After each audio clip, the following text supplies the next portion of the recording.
Assalamualaikum warahmatullahi wabarakatuh. Terima kasih banyak benala kepada kadek-kanti yang berada di rumahku karena masih setia tetonggok depan TV untuk menyaksikan kami berdua ke yang masih sama dengan baju yang sama. Tentunya pada edisi Minggu 15 Desember 2024. Nah, kadek-kanti juga pastinya sudah mendekati akhir tahun. Ada banyak liburan, ada banyak tanggal-tanggal kosong, Saya yakin kanti-kanti semua sudah punya rencana buat liburan nantinya. Lah. Nah, kalau menurut Rahma kok, apa rekomendasinya yang ada di Provinsi Jambi ini, destinasi wisata nih yang sekiranya bisa Rahma rekomendasikan sama kanti-kanti di rumah? Nah, banyak hal. Yang pertama, kalau untuk datuk-datuk nyai-nyai wak-wak, cocok ke Candi Muaro Jambi. Nah, kenapa candi? Nah, karena di candi itu kita bisa makan bawang siang-siang, makan enak. bawang. Iya. Terus di candi itu kita juga bisa mempelajari atau kita bisa tahu bagaimana candi itu dulu macam mana. Ya. Nah, terus kalau untuk budak muda macam kita kok yang nak ngajak ayang-ayang nengok sunset, nah bolehlah ke Gentala. Bisa lah tuh ya. Iya. Kayak nak ada Gentala gitu. Nggak bisa lah. Payahlah. Tapi tengok jadwal dulu ya. Betul. Kalau kosong nah kita gas. Enggak sah. Nah, kalau Rehan ada rekomendasi tak? Sebenarnya ada. Apa Cuma tuh? saya ini kayaknya tidak bisa rekomendasikan untuk semua kanti-kanti di rumah. Apa tuh? Saya ini nak rekomendasikan Gunung Kerinci. Oh no. Lama nih ya, saya ini pengen daki Gunung Kerinci ya. Kalau semoga nanti ketemu apa open trip, apa ada rombongan ngajak nih di akhir-akhir tahun ini. Nah, maulah saya pergi daki. Doain ayo semoga napas yang kuat, napas yang panjang, kaki ini kuat, biar bisa naik Gunung Kerinci lagi. Nah, kanti-kanti semoga kanti-kanti di rumah sembari menyusun jadwal sama rencana buat liburan di akhir tahun nanti. Tim redaksi kami juga telah menyiapkan sejumlah berita dan informasi penting dan menarik lainnya. Nah, kanti-kanti dan taroe, tingkat partisipasi pemilih di Tanjung Jabung Timur tertinggi di Provinsi Jambi. Nah, selanjutnya kanti-kanti BMKG imbau masyarakat untuk siap siaga terhadap potensi bencana akhir tahun. Dan juga kanti-kanti Gubernur Jambi Al-Haris tetapkan UMP 2025 3,2 juta naik 6,5%. Nah, kanti-kanti kayak mana selengkapnya tetaplah bersama kami dalam 1 jam ke depan bersama saya Alhimni Raihan. Dan saya Rahmatul Uzma, ikola Kabar Jambi. Selengkapnya.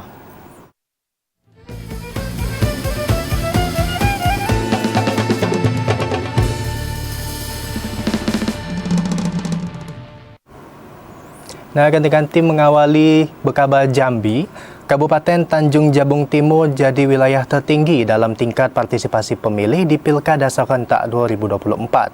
Persentase IKO mencapai 82%, tertinggi dibanding kabupaten kota lain. Tingkat partisipasi pemilih di Kabupaten Tanjung Jabung Timur pada pemilihan Kepala Daerah Serentak 2024 menjadi yang tertinggi di Provinsi Jambi hasil rekapitulasi suara tingkat provinsi belum lama ini. Berdasarkan data KPU Kabupaten Tanjung Jabung Timur, jumlah partisipan yang datang ke tempat pemungutan suara atau TPS mencapai 82%. Komisioner KPU Kabupaten Tanjung Jabung Timur, Irawan Sunarta saat dikonfirmasi via sambungan seluler, Selasa 10 Desember 2024 mengatakan, dari jumlah daftar pemilih tetap atau DPT sebanyak 174.680 jiwa, total suara yang masuk tercatat sebanyak 143.638 suara. Dari jumlah tersebut, suara sah mencapai 134.112 suara. Sementara suara tidak sah berjumlah 9.526. Irawan mengakui adanya penurunan data dari target awal yang ditetapkan sebanyak 85% di Pilkada 2024. Penurunan IKO dipengaruhi berbagai faktor, seperti kejenuhan masyarakat karena tahun IKO juga berlangsung pemilihan legislatif dan pemilihan presiden, hingga faktor non-teknis lainnya. Meski begitu, KPU Kabupaten Tanjung Jabung Timur sebelumnya telah berupaya dengan maksimal dalam meningkatkan partisipasi pemilih melalui sosialisasi kepada masyarakat terkait pelaksanaan Pilkada 2024. KPU mengucapkan terima kasih kepada seluruh masyarakat Kabupaten Tanjung Jabung Timur yang sudah menggunakan hak pilihnya dalam Pilkada kemarin. Kliva Patria, TVRI Jambi melaporkan. Berita selanjutnya akan dikanti tingkat partisipasi pemilih pada Pilkada serentak 2024 di Kota Jambi turun dibanding dengan Pilkada 2018. Pada Pilkada serentak 27 November lalu, partisipasi masyarakat IKO dalam menggunakan hak pilih masih berada di bawah angka 70%. Tingkat partisipasi pemilih pada Pilkada serentak 2024 di Kota Jambi turun dibanding Pilkada tahun 2018. Tingkat partisipasi pemilih pada Pilkada serentak 27 November lalu cuma 62,63% dari jumlah DPT 457.351 jiwa. Jumlah itu turun dibanding Pilkada tahun 2018 yang mencapai 69,53%. Ketua KPU Kota Jambi, Denny Rahmat, mengatakan terdapat beberapa faktor yang mempengaruhi penurunan partisipasi pemilih pada Pilkada serentak 2024, di antara tingkat kesadaran politik masyarakat, kondisi cuaca, dan faktor teknis lainnya. Denny Rahmat menambahkan penyelenggaraan Pilkada serentak menjadi tantangan tersendiri bagi seluruh pihak, terutama penyelenggara pemilu untuk memastikan setiap warga negara menggunakan hak pilih. Yogi Ramadhani, TVRI Jambi melaporkan. Nah, ganti-ganti tingkat partisipasi pemilih pada Pilkada serentak 2024 di Kabupaten Muaro Jambi turun dibanding dengan pemilu serentak 14 Februari lalu. Partisipasi pemilih pada Pilkada serentak 27 November lalu cuma 75%. Tingkat partisipasi pemilih pada Pilkada serentak di Kabupaten Muaro Jambi turun dibanding pemilu serentak 14 Februari lalu. Tingkat partisipasi pemilih pada Pilkada serentak 27 November lalu cuma 75% atau 240.901 pemilih. Dari jumlah daftar pemilih tetap 317.746 pemilih. Pada pemilu serentak 14 Februari lalu, tingkat partisipasi pemilih mencapai 83%. Komisioner KPU Muaro Jambi Divisi Hukum dan Pengawasan Supriyadi mengatakan, menurunnya tingkat partisipasi pemilih akan menjadi evaluasi bagi KPU.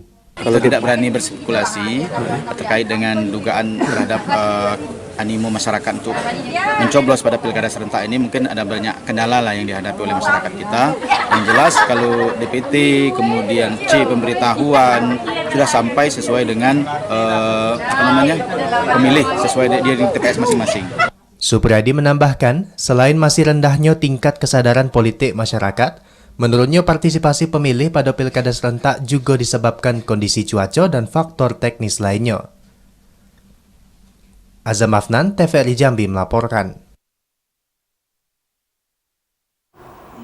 Berita selanjutnya akan dikanti 6 kabupaten kota di Provinsi Jambi lah daftarkan sengketa hasil Pilkada serentak tahun 2024. Pada saat itu KPU Provinsi Jambi masih nunggu hasil putusan Mahkamah Konstitusi terkait gugatan tersebut. Pasca pleno terbuka rekapitulasi hasil perolehan suara Pilkada serentak Gubernur dan Wakil Gubernur Jambi, Bupati dan Wakil Bupati, Wali Kota dan Wakil Wali Kota Jambi tahun 2024. Komisi Pemilihan Umum KPU memberikan waktu 3 hari ke setiap paslon untuk pengajuan gugatan terkait hasil perhitungan suara ke Mahkamah Konstitusi. Komisioner KPU Provinsi Jambi Suparmin mengatakan, saat itu sudah ada 6 kabupaten kota yang mengajukan gugatan ke Mahkamah Konstitusi. Di antara Kabupaten Kerinci 3 gugatan, Kabupaten Sarolangun 1 gugatan, Kota Sungai Penuh 1 gugatan, Kabupaten Bungo 1 gugatan, Kabupaten Muaro Jambi 1 gugatan, dan Kabupaten Merangin 1 gugatan. Mereka mengajukan gugatan ke Mahkamah Konstitusi setelah 1 kali 24 jam penetapan hasil rekapitulasi tingkat provinsi. Sementara untuk pemilihan Gubernur dan Wakil Gubernur Jambi masih belum ada gugatan atau sengketa pilkada yang diajukan.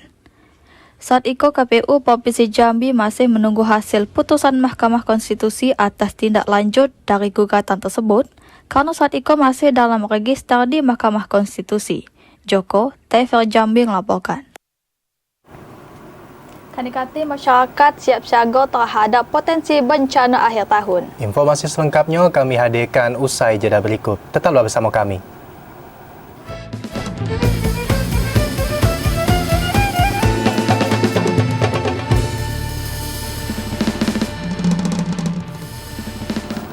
Ketika nanti, terima kasih masih bersama kami dalam Berkabar Jambi.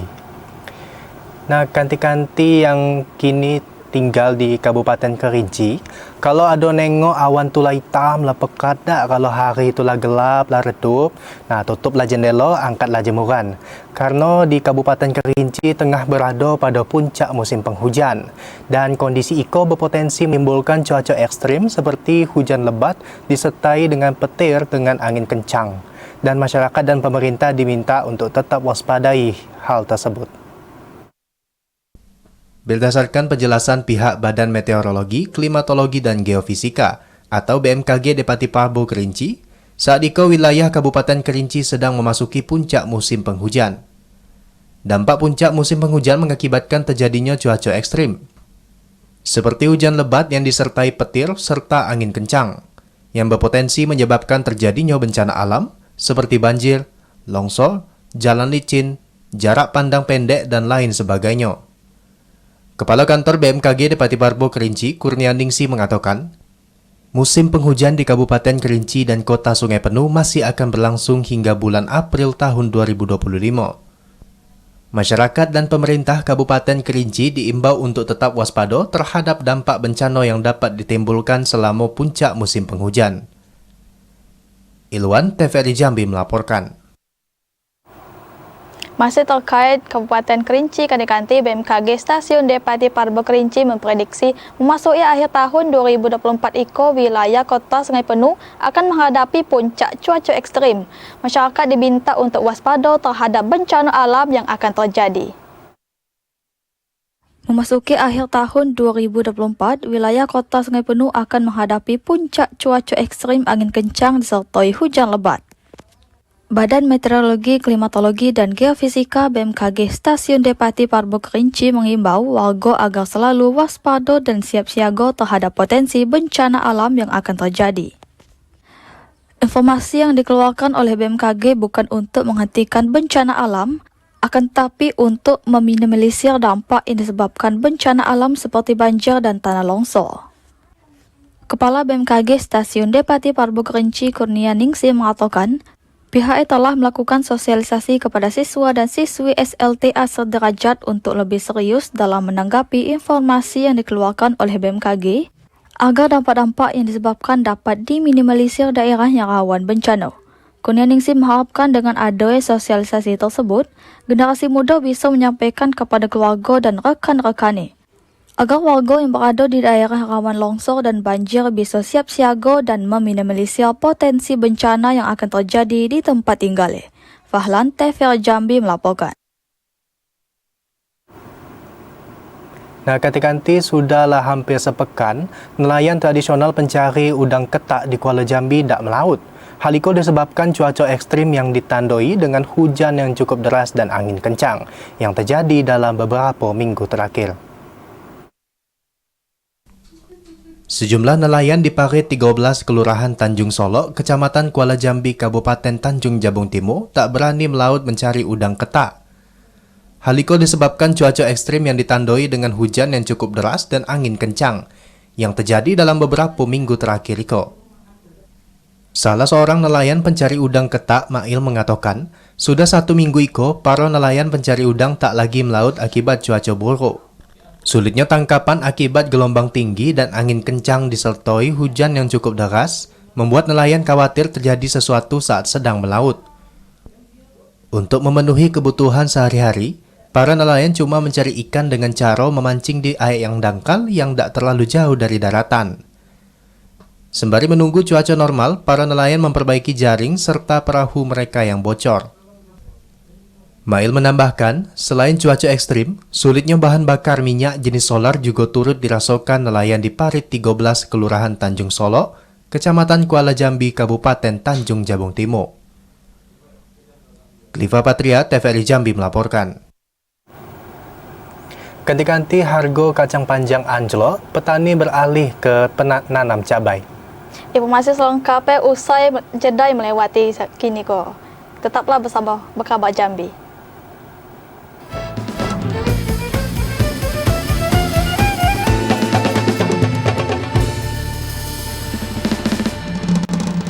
Terima kasih rekan-rekan yang berada di rumah kau kerana masih setia tertonggok depan TV untuk menyaksikan kami di Berkabar Jambi.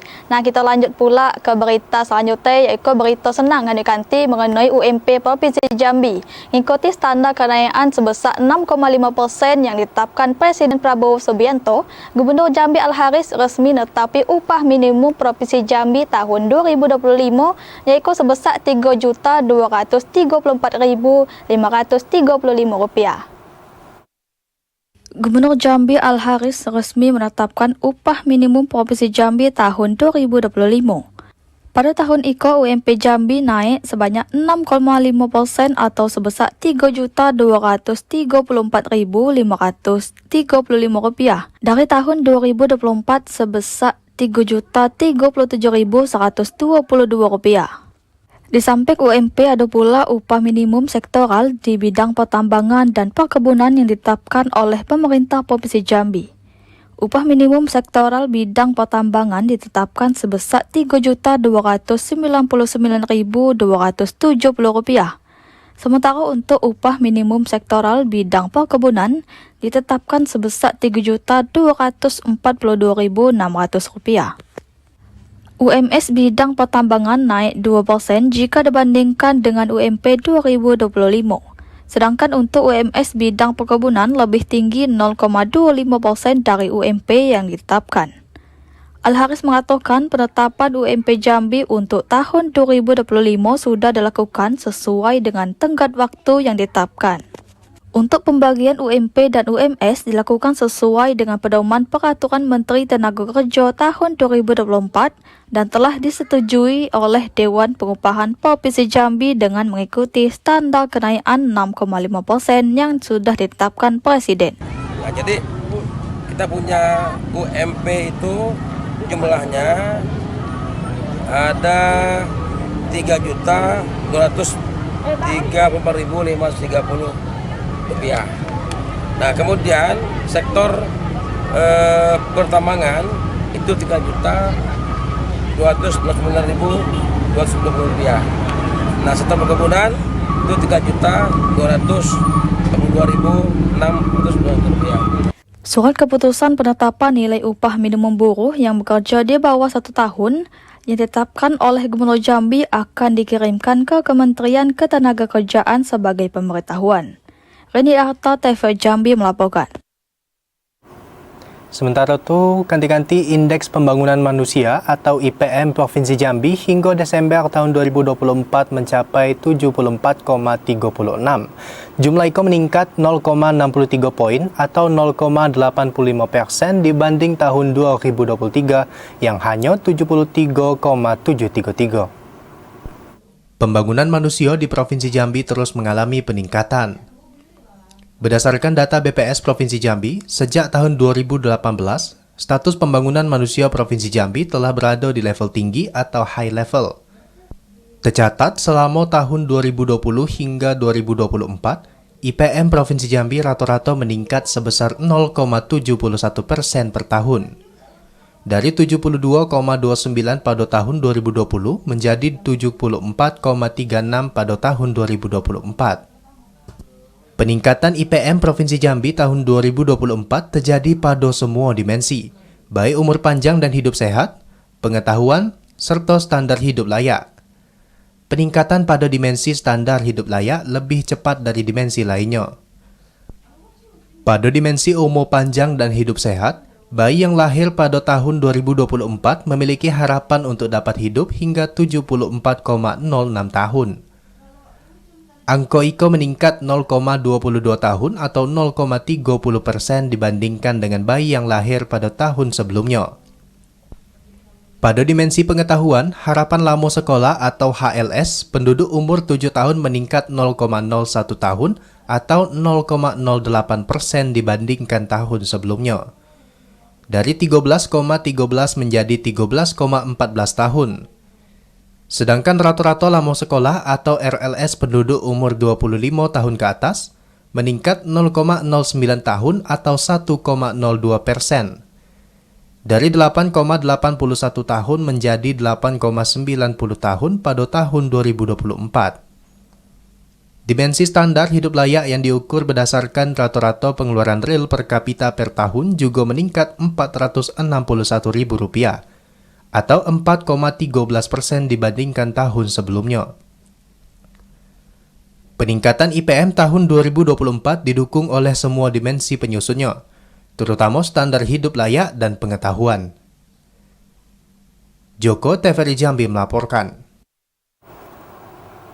Kita beralih ke Kota Sungai Penuh Kandikanti, Indeks Pembangunan Manusia IPM di Kota Sungai Penuh IKO hingga awal Desember tahun 2024 naik dibanding tahun 2023. Hingga awal Desember tahun 2024 IKO IPM di Kota Sungai Penuh mencapai angka 77,93%.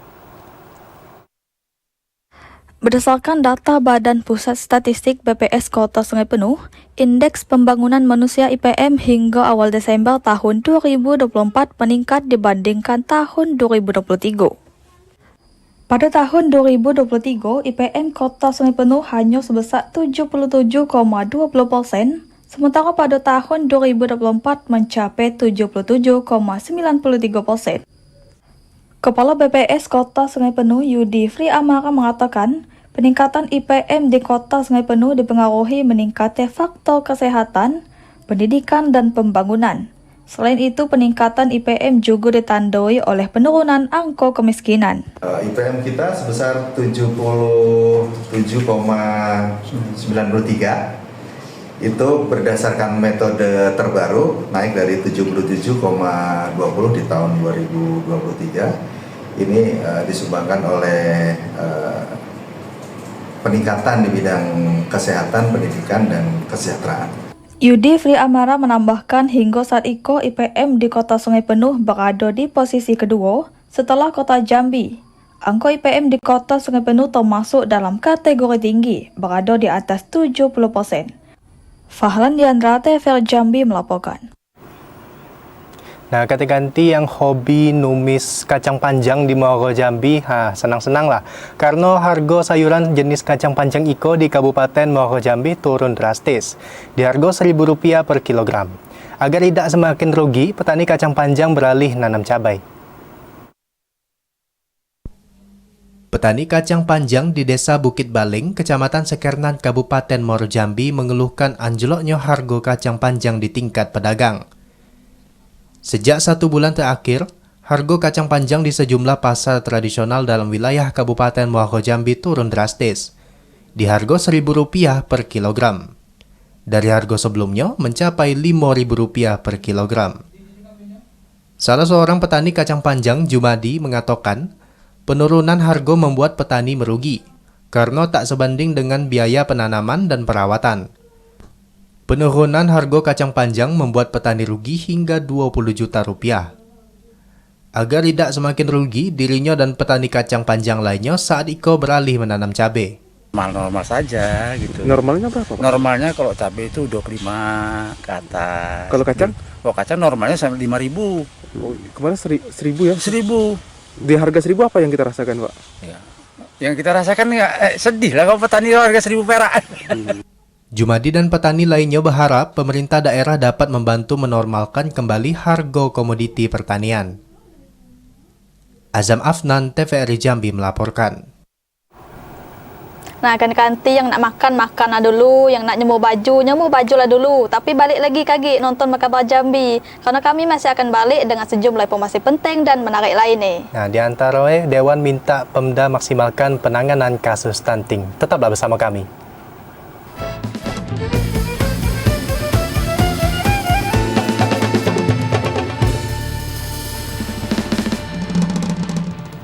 Terima kasih Kandikanti karena masih menjumpai kami di Makabar Jambi. Nah, kita lanjut pula ke berita selanjutnya Kandikanti. Pemerintah Kota Jambi diminta tegas terhadap ratusan PKL di sepanjang jalan Orang Kayu Pingai. Kondisi itu membuat pedagang yang berjualan di dalam pasar Talam Banjar sepi pembeli. Keberadaan pedagang kaki lima di sepanjang jalan Orang Kayu Pingai mulai dikeluhkan pedagang yang berjualan di dalam pasar Talam Banjar, Kota Jambi. Keberadaan PKL membuat dagangan para pedagang yang berjualan di dalam pasar menjadi sepi pembeli. Bahkan ada beberapa lapak pedagang yang ditutup karena mereka lebih memilih berjualan di pinggir jalan. Kondisi itu menjadi keluhan para pedagang yang berjualan di dalam pasar. Pedagang yang berjualan di dalam pasar meminta pemerintah Provinsi Jambi tegas terhadap PKL yang berjualan di pinggir jalan. Namanya jalan tidak boleh jualan. Sedangkan Tuhan yang larang, pemerintah larang. Pemerintahnya yang tegas sekarang urusan ini. Jadi harus tegas ya Pak Deo. Jalan di apa yang masih pasar kosong. Keberadaan PKL yang berjualan di sepanjang jalan Orang Kayu Pingai juga mengganggu aktivitas pengguna jalan. Tidak heran jika di kawasan tersebut kerap terjadi kemacetan. Joko TV Jambi melaporkan. Sementara itu, Kanti-Kanti Komisi 4 DPRD Provinsi Jambi mendorong pemerintah daerah untuk nuntasi masalah stunting pada tahun 2025. Dewan meminta permasalahan stunting dilakukan dengan tindakan yang berkelanjutan. Pemerintah Provinsi Jambi bersama kabupaten kota terus melakukan percepatan penurunan stunting. Strategi nasional percepatan penurunan stunting dilakukan dengan meningkatkan kualitas penyiapan kehidupan berkeluarga dan menjamin pemenuhan asupan gizi. Ketua Komisi 4 DPRD Provinsi Jambi Samsul Ridwan mengapresiasi capaian pemerintah Provinsi Jambi dan kabupaten kota yang telah memaksimalkan upaya penanganan kasus stunting. Permasalahan stunting harus menjadi perhatian bersama, terutama anak-anak yang berada di wilayah pelosok dan terpencil. Penanganan kasus stunting di daerah pelosok dinilai masih kurang maksimal, karena adanya berbagai persoalan, seperti infrastruktur jalan, dan masih kurangnya tenaga kesehatan di posyandu dan puskesmas. Stunting kan memang jadi isu nasional, dan kita tentunya di provinsi sudah menganggarkan ini di Dinas Kesehatan. Tentu treatmentnya berbeda-beda, ya kan? Kalau untuk di Sorlangun insya Allah nanti ke depan kami akan lebih fokus, karena saya memang dari Dapil Sorlangun dan juga akan lebih fokus dan kami lihat. Samsul Ridwan minta Dinas Kesehatan Provinsi dan Kabupaten Kota memprioritaskan program percepatan penurunan stunting pada tahun 2025 dengan mengoptimalkan anggaran yang telah ditetapkan. Edi Kusnadi, TVRI Jambi melaporkan. Kanti-kanti jelang perayaan Natal dan Tahun Baru 2024-2025, BPJN Jambi targetkan tidak ada jalan berlubang di jalur nasional. Perbaikan jalan terus dilakukan guna memastikan akses jalur penghubung antar kabupaten kota maupun provinsi dapat dinikmati masyarakat di saat libur Natal dan Tahun Baru. Balai Pelaksana Jalan Nasional Jambi menargetkan puncak perayaan Natal dan Tahun Baru Jalan Nasional di Provinsi Jambi tidak ada yang berlubang. Perbaikan jalan berlubang itu guna memastikan akses jalur penghubung antar kabupaten kota maupun provinsi dapat dinikmati masyarakat di saat libur Natal dan Tahun Baru. Kepala BPJN Jambi Ibnu Kurniawan mengatakan, jelang perayaan libur Natal dan Tahun Baru 2024-2025, sejumlah jalan berlubang hingga saat itu masih dalam proses perbaikan. Jalan nasional yang telah diperbaiki telah mencapai 11.000 titik dan menyisakan 520 titik yang masih dalam proses pengerjaan. Jalan berlubang ditemukan di sejumlah kabupaten kota, yang terbanyak ditemukan di Kota Sungai Penuh dan Kabupaten Tanjung Jabung Barat. Masyarakat diimbau untuk tetap berhati-hati saat melintasi jalur yang tengah dilakukan perbaikan jalan, tidak mempercepat laju kendaraan serta menggunakan alat keselamatan berkendara. Ashar TV Jambi melaporkan. Nah, buat kanti-kanti yang lagi ngopi di rumah, kalau kopinya lah habis, seduh balik baik kopinya. Karena kami masih akan kembali dengan sejumlah informasi penting lainnya. Nah, di antara kanti-kanti Kejati Jambi berhasil selamatkan uang kerugian negara sebesar 100 miliar rupiah. Tetaplah bersama Kabar Jambi.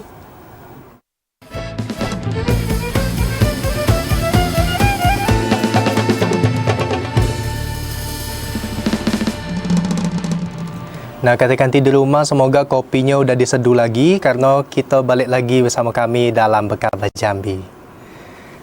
Nah, kanti-kanti buat yang tertarik dengan dunia hukum, mungkin bisa ngikuti ceritanya kasus penggelapan tanah perusahaan PT SBS. Karena saya ngikuti kasus Iko dan sudah sebulan lebih banyak perkembangan dan cerita-ceritanya menarik.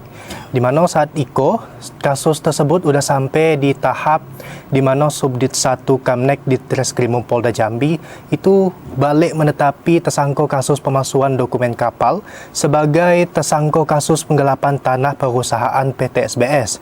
Dan kanti-kanti tersangka yang telah divonis dalam kasus pemalsuan dokumen kapal Iko harus balik berurusan dengan polisi terkait kasus tersebut. Afandi Susilo alias Ko Ape kembali harus berurusan dengan polisi. Tersangka dalam kasus pemalsuan dokumen kapal di PT SBS tersebut kini harus berurusan dengan polisi setelah ditetapkan sebagai tersangka dalam kasus penggelapan tanah di PT SBS. Penyidik memastikan Afandi Susilo terlibat dalam kasus penggelapan tanah di PT SBS. Area tanah yang dimiliki PT SBS di kawasan Pelabuhan Talang Duku, Kabupaten Muaro Jambi ternyata digelapkan dan dialihkan kepemilikannya ke perusahaan pribadi milik tersangka. Penetapan tersangka Iko berdasarkan gelar perkara yang dilakukan penyidik pada Jumat lalu. Saudara KA yang saat ini ada di lapas akan dilakukan pemeriksaan. Pemeriksaan sebelumnya telah kita lakukan juga terhadap perkara ini. Namun, ya, banyak halangan dikarenakan banyak perubahan terhadap pengacara daripada saudara KA. Saat Iko, penyidik bakal mendalami kasus penggelapan tanah perusahaan PT SBS untuk proses pembekasan. Arya Aryono, TVRI Jambi melaporkan. Nah, berita ko masih terkait berita tadi Kadek-Kanti, diponis 5 tahun kurungan penjara terdakwa kasus penggelapan dokumen kapal ajukan upaya banding ke Pengadilan Tinggi Jambi. Pada saat Iko, hasil banding tersebut masih nunggu putusan Pengadilan Tinggi Jambi. Terdakwa kasus pemalsuan dokumen kapal tugboat batubara, Afandi Susilo alias Ko Ape melayangkan upaya banding ke Pengadilan Tinggi Jambi.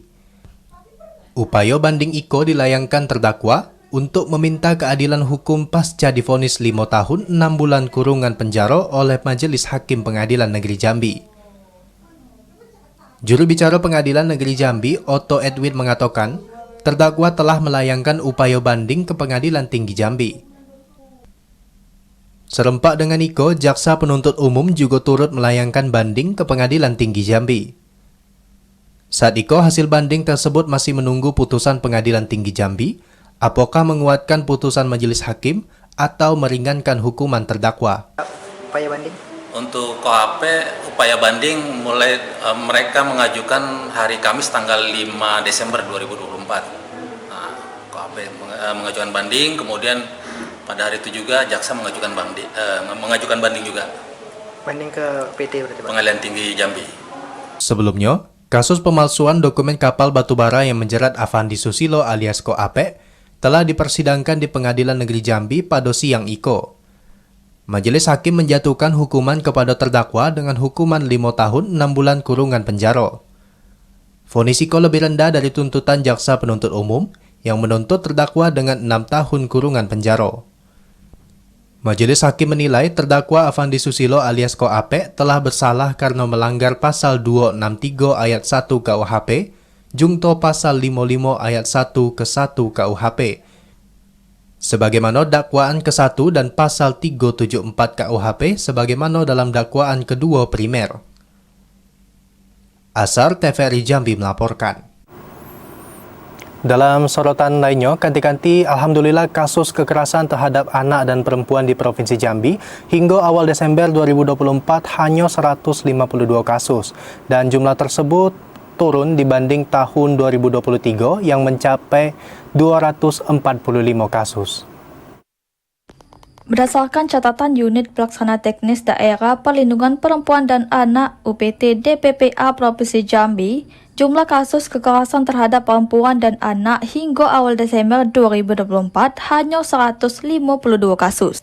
Jumlah kasus IKO turun dibanding tahun 2023 mencapai 245 kasus.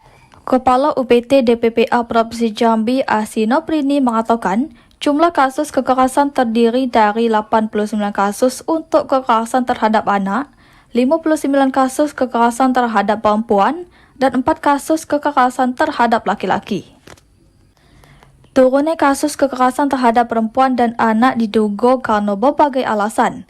Salah satunya karena hadirnya unit layanan PPA di daerah dan mulai adanya kesadaran masyarakat untuk tidak melakukan kekerasan.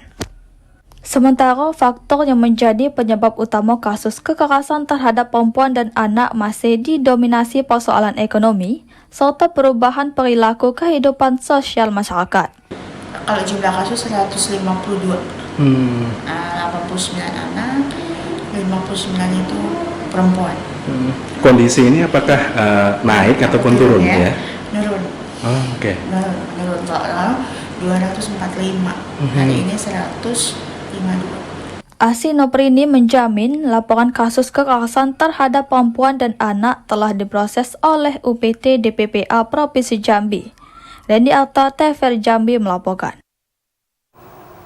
Kanti apresiasi yang tingginya kepada Kejaksaan Tinggi Jambi dan Kejari jajaran karena berhasil nyelamati duit kerugian negara yang ditaksir mencapai 100 miliar rupiah lebih. Dan duit itu berhasil diselamatkan dari sejumlah kasus korupsi sepanjang tahun 2024.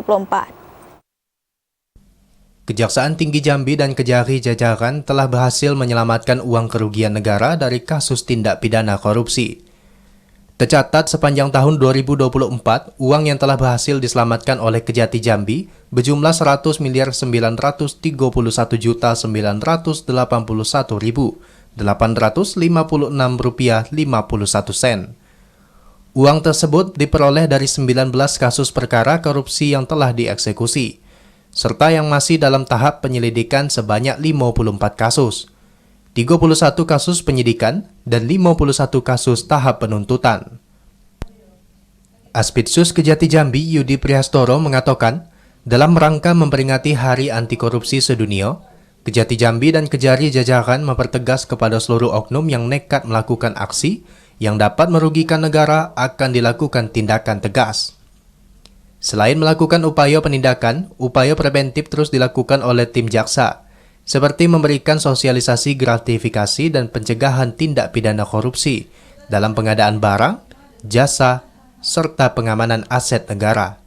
Kinerja bidang tindak pidana khusus sewilayah hukum Kejaksaan Tinggi Jambi tahun 2024, yaitu sebagai berikut. Di dalam kegiatan penyelidikan telah menangani sebanyak 54 kasus, kemudian yang ditingkatkan ke penyidikan yaitu sebanyak 31 kasus tindak pidana korupsi, sedangkan dalam tahap penuntutan telah menangani sebanyak 51 perkara.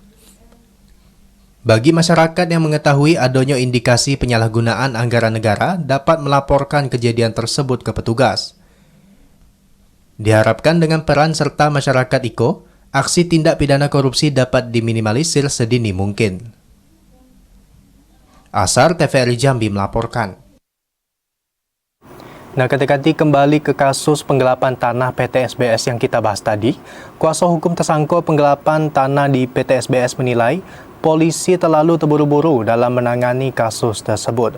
Pasalnya hingga saat itu pihaknya belum menerima surat pemberitahuan penetapan KOAP sebagai tersangka. Polisi telah menetapkan Afandi Susilo alias KOAP sebagai tersangka dalam kasus penggelapan tanah di PT Sinar Bintang Samudra SBS Jambi. Afandi Susilo ditetapkan tersangka setelah penyidik mengumpulkan barang bukti dan proses gelar. Namun penetapan tersangka tersebut dinilai kuasa hukum tersangka Helmi terkesan terburu-buru. Berdasarkan aturan Mahkamah Konstitusi, sebelum ditetapkan sebagai tersangka, yang bersangkutan berhak menerima pemberitahuan. Hingga saat itu, kuasa hukum belum juga menerima surat pemberitahuan dimulainya penyidikan atau SPDP dan penetapan tersangka. Padahal sebelumnya kliennya tersebut diperiksa sebagai saksi alias laporan pihak PT SBS. Kami akan menanggapi terkait penetapan tersangka beliau. Setahu kami sampai hari ini beliau masih saksi terlapor. Hal ini berdasarkan pemeriksaan beliau pada hari ini di lapas, karena beliau di lapas, bahwa dia diperiksa sebagai saksi terlapor atas laporan Haji Nana.